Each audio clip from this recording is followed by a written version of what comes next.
Student আমি প্রিয়াঙ্কা বৈদ্য চলে এসেছি আরেকটা নতুন ভিডিও নিয়ে।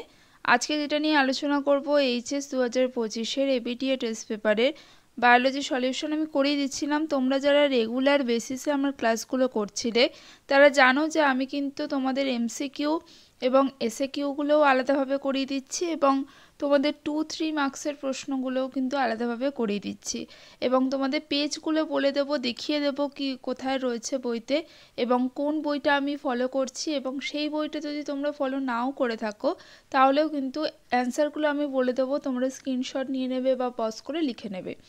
আর যেইগুলো বইতে ভালোভাবে পাইনি সেইগুলো কিন্তু আমি নিজে লিখে নিয়ে হাজির হয়েছি, তো অবশ্যই সেখান থেকে তোমরা কিন্তু লিখে নেবে। তো দেখো আজকে যে পেজ নাম্বারটা সেটা হচ্ছে SC 55 এবং এইগুলো যেগুলো 2 মার্কস এবং 3 মার্কসেরগুলো আনতে অনেকটা টাইম লাগছে। আমি চেষ্টা করছি তাড়াতাড়ি আনার, ঠিক আছে, কারণ আমাকে নিজেও লিখে লিখে তোমাদের জন্য অ্যান্সারগুলো আনতে হচ্ছে, কারণ বইতে সব কিছু কিন্তু ভালোভাবে দেওয়া নেই। আচ্ছা, অর্ধক্লোন কি? প্রথম যে প্রশ্নটা ছিল সেটা ছিল অর্ধক্লোন কি। সেটা হচ্ছে অর্ধক্লোনের সন্তানরা মাতৃজিনের অর্ধেক জিন পায়, ঠিক আছে। তারপরের যে প্রশ্নটা ছিল সেটা হচ্ছে হেপাটাইটিস বি রোগের লক্ষণগুলি কি। সেটা হচ্ছে তোমরা পেজ নাম্বার 170 নম্বর পেজ পেয়ে যাবে, সাতরা পাবলিকেশনের বই যেটা আমার কাছে আছে সেটাই পেজ নাম্বার আমি তোমাদের বলছি। আর যদি নাও থেকে থাকে তোমরা কিন্তু এইটা হেপাটাইটিস বি এর রোগের লক্ষণ সেটা তোমরা চ্যাপ্টার 4 এবং যে কোনো বই চ্যাপ্টার 4-এ পেয়ে যাবে, এবং তোমরা পেজ নাম্বার হচ্ছে যদি সাতরা পাবলিকেশনের বই ফলো করো পেজ নাম্বার 170-এ পেয়ে যাবে লক্ষণ। আচ্ছা, তো তার আগে বলে দিই যে আমি এই বইটা আমার কাছে রয়েছে, সাতরা পাবলিকেশনের এই বইটা। যদি তোমাদের কাছে এই বইটা থেকে থাকে তাহলে তো অবশ্যই পেজ নাম্বারগুলো মিলে যাবে, আর না মিললেও স্ক্রিনশট নিয়ে নাও, তোমরা লিখে নিতে পারো। আচ্ছা, তারপরে যেটা রয়েছে হেপ্লিকটস লিমিট বলতে কি বোঝো সেটা একটু লিখে নাও, কারণ বইতে আমি খুঁজে পাইনি সেরকমভাবে ভালোভাবে। তো লিখে নাও, মানবদেহের কোষ বিভাজন হওয়ার একটি নির্দিষ্ট সীমা আছে। মানবদেহের কোষ প্রায় 50 বার বিভাজিত হয়, এরপর কোষ বিভাজন বন্ধ হয়ে যায়, একে হচ্ছে হেপ্লিকটস লিমিট বলে, ঠিক আছে। তো এটা একটু অবশ্যই স্ক্রিনশট নিয়ে নাও বা পজ করে লিখে নাও। নেক্সট যে প্রশ্নটা রয়েছে তোমাদের সেটা হচ্ছে হিস্টোন প্রোটিনগুলো ক্ষারীয় প্রকৃতির কেন হয়, ঠিক আছে। হিস্টোন প্রোটিনগুলো ক্ষারীয় প্রকৃতির হয় কারণ তার মধ্যে আর্জিনিন লাইসিনের মতো অ্যামাইনো অ্যাসিডগুলো থাকে, ঠিক আছে। তারপরের যে প্রশ্নটা রয়েছে সেটা হচ্ছে টাইপ 1 এবং টাইপ 3 ইন্টারফেরনের উৎস এবং কাজ লেখো। দেখো টাইপ 1 আর টাইপ 3 ইন্টারফেরন মানে হচ্ছে ভাইরাসের বিরুদ্ধে কাজ করে, ঠিক আছে, কাজে এটাও লিখতে পারো। আচ্ছা, টাইপ 1 ইন্টারফেরনের উৎস হচ্ছে ম্যাক্রোফাজ এপিথেলিয়াল কোষ এবং কাজ হচ্ছে ভাইরাসের বিরুদ্ধে কাজ করে এবং খুব দ্রুত গতিতে টাইপ 1টা কাজ করে। আচ্ছা, ভাইরাল ইনফেকশনের বিরুদ্ধে কাজ করে সেইগুলোও দিতে পারো। টাইপ 3ও তাই, যে উৎস হচ্ছে মনোসাইট কোষ যেগুলো রয়েছে এবং কাজ হচ্ছে ভাইরাল ইনফেকশন নিয়ন্ত্রণ করে। আচ্ছা, তারপরে যে প্রশ্নটা রয়েছে টোটিপোটেন্সি এবং প্লুরিপোটেন্সির মধ্যে পার্থক্য দিয়েছে।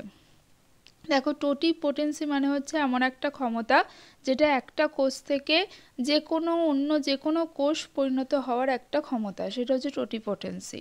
আর প্লুরিপোটেন্সি মানে একটা কোষ থেকে অন্য কোষ পরিণত হতে পারে, সেটা হচ্ছে প্লাসেন্টা ছাড়া অন্যান্য কোষগুলো পরিণত হতে পারে, ঠিক আছে। টোটিপোটেন্সিতে আমরা দেখব যে এতে সম্পূর্ণ জীব সৃষ্টি হয়ে যাওয়া সম্ভব, আর প্লুরিপোটেন্সি হচ্ছে এতে অঙ্ক তৈরি হয় ঠিকই কিন্তু প্লাসেন্টাটা গঠিত হয় না, ঠিক আছে।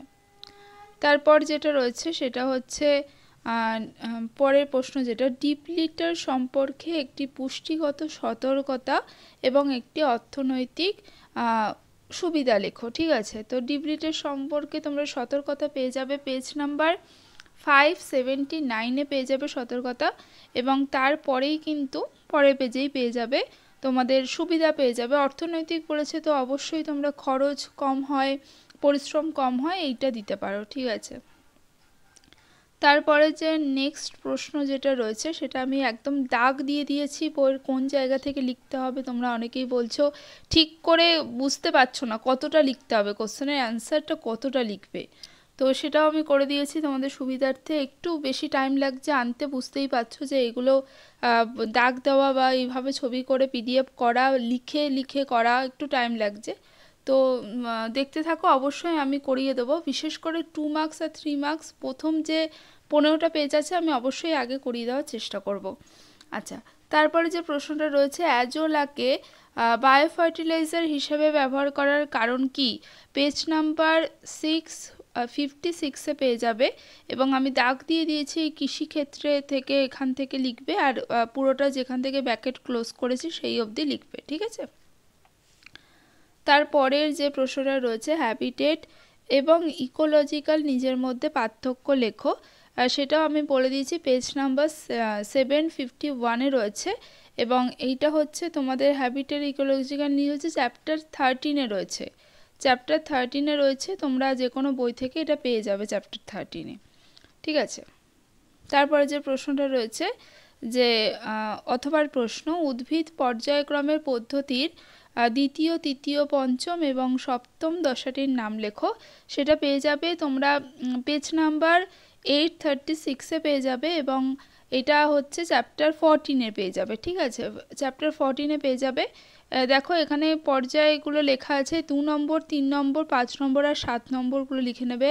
2 নম্বর যেমন হচ্ছে গৌণ পর্যায়ক্রম, 3 নম্বর হচ্ছে অটোজেনিক পর্যায়ক্রম। এই নামগুলো দিতে বলেছে, যে পর্যায়গুলো দিতে বলেছে সেই নামগুলো দিয়ে দেবে। আমি দাগও দিয়ে দিয়েছি বইতে, ঠিক আছে?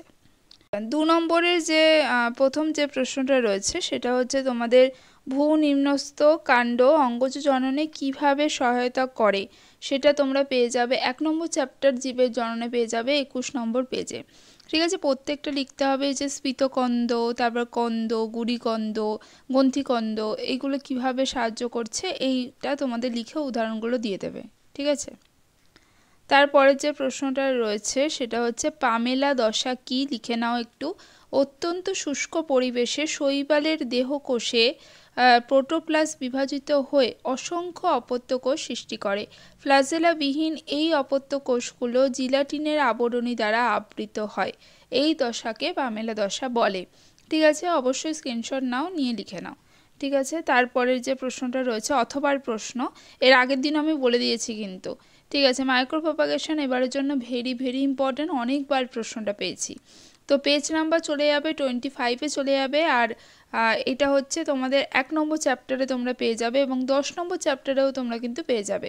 আচ্ছা, এটা আমি 1 নম্বর চ্যাপ্টারেরটা দিয়েছি, পর্যায়গুলো খুব ভালো করে সুন্দর করে লিখে ছবি দিয়ে এঁকে দিয়ে আসবে। আচ্ছা, তারপরে হচ্ছে ক্যাপাসিটেশন কি? ক্যাপাসিটেশন হচ্ছে তোমরা পেয়ে যাবে হচ্ছে পেজ নাম্বার 131 নম্বর পেজে এবং মানুষের জনন যে চ্যাপ্টার রয়েছে চ্যাপ্টার 3, সেখানে ক্যাপাসিটেশন পেয়ে যাবে। আর শুক্রাণুর মস্তিষ্কের যে অবস্থিত অ্যাক্রোসোম 2B যেটা বিনষ্ট হয়ে যায়, তার ফলে শুক্রাণু অধিক পরিমাণে সক্রিয় হয়ে যায়, অ্যাক্টিভেট হয়ে যায়, সেই ঘটনাকে হচ্ছে ক্যাপাসিটেশন বলে।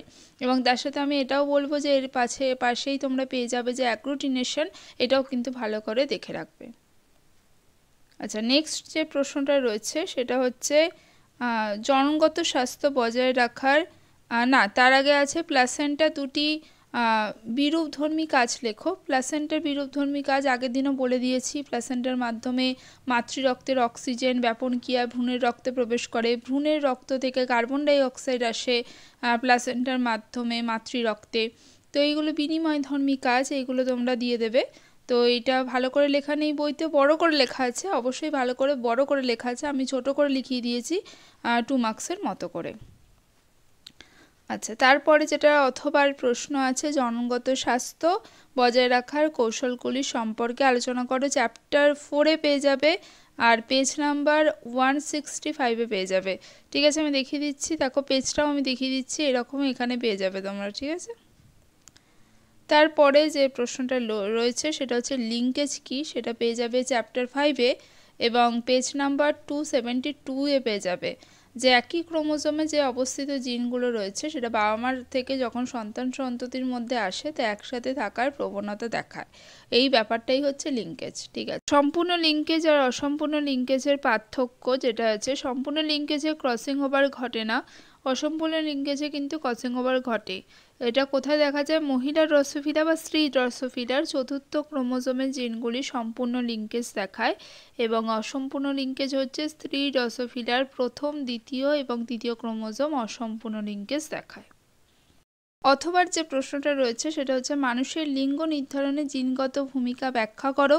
জিনগত ভূমিকা দেখো, লিঙ্গ নির্ধারণে যে ক্রোমোজোম পার্টিসিপেট করে সেটা হচ্ছে ওয়াই ক্রোমোজোম এবং ওয়াই ক্রোমোজোমের মধ্যে SRY জিন থাকে। এখানে আমি খুব সুন্দর করে দেওয়া আছে, তোমরা অবশ্যই এখান থেকে একটু লিখে নাও পজ করে, তাহলে তোমরা এই অ্যান্সারটা খুব ভালো করে লিখে নিতে পারো। আচ্ছা, তারপরে যে প্রশ্নটা রয়েছে সেটা হচ্ছে অর্ধরক্ষণশীল DNA প্রতিলিপিকরণে নিম্নলিখিত উৎসেচকগুলির ভূমিকা লেখো। এখানে 3টে দিয়েছে, আমি প্রত্যেকটাই তোমাদের ভূমিকাগুলো বলে দিচ্ছি, যে RNA প্রাইমারের ভূমিকা, SSB প্রোটিনের ভূমিকা, এখানে আছে হেলিকেজের ভূমিকা রয়েছে এবং DNA রেপ্লিকেশন প্রাইমেজের ভূমিকা রয়েছে, তারপর আছে DNA পলিমারেজ 3 এর ভূমিকা রয়েছে। তো আমি প্রত্যেকটাই দিয়ে দিয়েছি, তোমরা একটু এখান থেকে লিখে নিতে পারো। বইতেও পেয়ে যাবে, তোমরা চ্যাপ্টার 6-এ পেয়ে যাবে, কিন্তু তার থেকে এটা একটু বেটার আছে, তো সেই জন্য তোমরা এখান থেকে লিখে নিতে পারো, ঠিক আছে। এবং গাইডেজ যেটা রয়েছে সেটা হচ্ছে পেজ নাম্বার 347-এ পেয়ে যাবে গাইডেজ, DNA গাইডেজের কাজ পেয়ে যাবে, ঠিক আছে। আমি দিয়ে দিয়েছি ব্যাকেট করে কতটা লিখতে হবে। তারপরে যেটা রয়েছে সেটা হচ্ছে তোমাদের জীবন সৃষ্টি সম্পর্কে প্রাকৃতিক মতবাদ ব্যাখ্যা করো। তো প্রাকৃতিক মতবাদ, আমি এখানে একটু কনফিউশন আছে, আমার মনে হয়েছে এখানে জীবন সৃষ্টির ইতিহাসটাই চেয়েছে, কিভাবে জীবন সৃষ্টি হয়েছে, এবং প্রাকৃতিক নির্বাচনের ব্যাপারটা এটা হতে পারে, কিন্তু আমার মনে হচ্ছে জীবন সৃষ্টি যেহেতু বলেছে, তো তোমরা এই এটা পুরোটা লিখে দিতে পারো যে কিভাবে জীবন সৃষ্টি হয়েছে, ঠিক আছে। তারপরে যে প্রশ্নটা রয়েছে সেটা হচ্ছে ল্যাকটোজ অপেরণে প্রোমোটার অঞ্চলের ভূমিকা বর্ণনা করো। তো দেখো, যে প্রোমোটার অঞ্চলের যে ভূমিকা রয়েছে সেটা হচ্ছে সমগ্র প্রোমোটার অঞ্চলকে দুটি অংশে ভাগ করা যায়।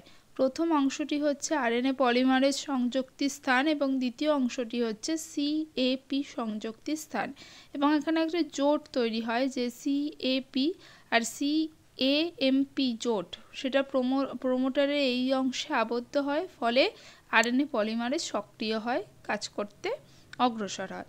তো এইটাই হচ্ছে ভূমিকা। আচ্ছা, তারপরে যে প্রশ্নটা রয়েছে জেনেটিক ড্রিফট কি এবং সেটার বৈশিষ্ট্য, তোমরা পেয়ে যাবে চ্যাপ্টার 8-এ পেয়ে যাবে। আচ্ছা, পেজ নাম্বার 438-এ পেয়ে যাবে, ঠিক আছে। এখানে ব্যাকেট দিয়ে দিয়েছি কতটা লিখতে হবে, আর বৈশিষ্ট্য এখানে দেওয়া আছে, বৈশিষ্ট্য পেয়ে যাবে। তারপরে যেটা রয়েছে ড্রাগসের অপব্যবহার বলতে কি বোঝো, এখান থেকে একটু লিখে নেবে, বইতেও আছে, চ্যাপ্টার 9-এ পেয়ে যাবে এবং এখানে ভালো দেওয়া আছে একটু, তো এখানে সেই জন্য আমি এইটা থেকে তোমরা অবশ্যই লিখে নিতে পারো একটু, অপব্যবহার বলতে কি বোঝো। এবং তার সাথে যে প্রশ্নটা ছিল ড্রাগসের একটা নাম দিয়েছিল, সেটা কিন্তু আমার মনে হচ্ছে একটু ভুল আছে প্রশ্নটা, তো সেই জন্য আমি এটা ছেড়ে দিলাম। তারপরে যে প্রশ্নটা রয়েছে, আর আরেকটা কথা বলি যে ড্রাগসের যে যতগুলো শ্রেণী বিভাগ আছে প্রত্যেকটার উদাহরণ পড়ে যাবে, তার থেকে পেয়ে যাবে। আচ্ছা, ম্যালেরিয়া পরজীবীর জীবনচক্র রেখচিত্রর মাধ্যমে দেখাও, সেটা হচ্ছে তোমরা পেয়ে যাবে পেজ নাম্বার 499 এবং চ্যাপ্টার 9-এ পেয়ে যাবে, ঠিক আছে। এইটা হচ্ছে তোমাদের রেখচিত্র, এখান থেকে তোমরা কিন্তু পেয়ে যাবে। আচ্ছা, তারপরে যে প্রশ্নটা রয়েছে সেটা হচ্ছে মেজর কার্ভ কি, চ্যাপ্টার 10-এ আছে মেজর কার্ভ কি, পেজ নাম্বার 606-এ রয়েছে, পেয়ে যাবে 606। আর পিটুইটারি নির্যাস কিভাবে প্রস্তুত করা হয় বলেছে, এটাও কিন্তু তোমরা পেজ নাম্বার 610-তে পেয়ে যাবে এবং এটাও কিন্তু চ্যাপ্টার 10-এর কোশ্চেন, ঠিক আছে। তারপর আছে শঙ্করায়ন কি, এটাও চ্যাপ্টার 10 থেকে পেয়ে যাবে। শঙ্করায়ন পেজ নাম্বার 547-এ পেয়ে যাবে। শঙ্করায়ন কাকে বলে দেখো এখানে দেওয়া আছে এবং উদ্দেশ্যও কিন্তু একই পেজে পেয়ে যাবে, ঠিক আছে। বর্ণ সৃজনে মাইক্রোরাইজার দুটি গুরুত্ব লেখো, পেয়ে যাবে পেজ নাম্বার 657-এ পেয়ে যাবে, এটা 11 নম্বর চ্যাপ্টারের প্রশ্ন, মাইক্রোরাইজার গুরুত্ব। এবং তার সাথে মাইক্রো হার্বিসাইডের নাম যদি বলে ইকো ক্লিয়ার, এইটা দিতে পারো, ইকো ক্লিয়ার, এবং কাজ হচ্ছে আগাছানাশক হিসেবে পরিষ্কার করতে সাহায্য করে, এটা দিতে পারো। আচ্ছা, তারপরে যে প্রশ্নটা রয়েছে যে আধুনিক পদ্ধতিতে নর্দমার যে আবর্জনার পরিশুদ্ধকরণের পর্যায়গুলি ব্যাখ্যা করো। এর আগের দিনও বলে দিয়েছিলাম এবং এটা 11 চ্যাপ্টারে পেয়ে যাবে, 646-এ পেয়ে যাবে, পদ্ধতিটা দিয়ে দেবে। ঠিক আছে, এবং এখানে যে এই যে ট্যাঙ্কগুলো রয়েছে এই অ্যারো চিহ্ন দিয়ে এটাও কিন্তু দিয়ে দেবে ছবিটা। তারপরে যে প্রশ্নটা রয়েছে সেটা হচ্ছে রিকম্বিনেন্ট ডিএনএ টেকনোলজির পর্যায়ক্রমিক ধাপগুলো লেখো। এটা হচ্ছে এখান থেকে স্ক্রিনশট নিয়ে লিখে নাও, একটু ধাপগুলো একদম সুন্দর করে দেওয়া আছে। আচ্ছা, তারপরে যেটা রয়েছে ইউট্রোফিকেশন। ইউট্রোফিকেশন হচ্ছে জল দূষণে পেয়ে যাবে তোমরা পেজ নাম্বার 918, চ্যাপ্টার 16-এ পেয়ে যাবে।